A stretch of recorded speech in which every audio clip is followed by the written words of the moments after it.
เลยเรียบร้อยประมาณ2 ถึง 4 เดือนนะครับก็มีคนปลูกอ้อยมากขึ้นทำให้อ้อยเนี่ยล้นตลาดนะครับจึงมีราคาต่ำลงว้าตายแล้วอ้อยตกต่ำเนี่ยตายแล้วไม่รู้มีเงินส่งลูกเรียนแกหาเงินแค่อย่างอยากเนี่ยเรื่องที่ชื่อแต่500,000เนี่ยมาเร็ว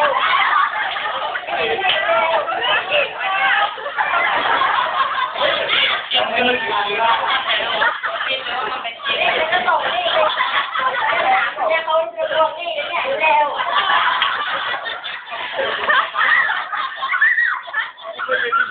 เขาเหนื่อยนะครับไม่เหนื่อยเลยในส่วนของเขานั้นมีเมื่ออ้อยถือว่าราคาไม่ดีก็มีอย่างอื่นไม่ว่าจะเป็นผักกล้วยหรืออะไรก็ต่างๆนะครับส่วนในขอเนี่ยก็เอาต้องส่งลูกไปเรียนในเมืองเพื่อที่จะหาเงินมาเลี้ยงครอบครัวนะครับถึงอ้อยราคาตกต่ำก็ไม่เป็นไรหรอกก็ยังมีพืชผักสวนครัวมีปลาอะไรให้เรากินแล้วก็อยู่กันอย่างพอเพียงอย่างนี้แหละแล้วจะเป็นต้องไปกู้หนี้ยืมสินใครจะอยู่หรอใช่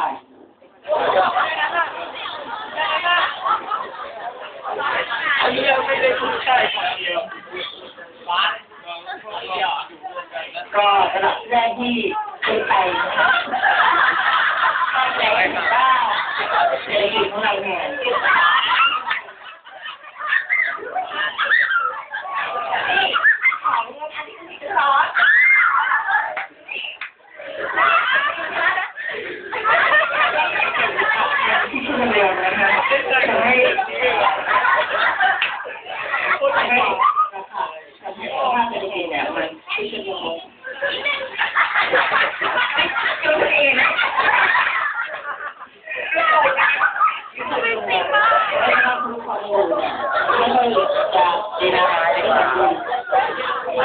เรายึดหลักราคาเศรษฐกิจพอเพียงยึดความพอดี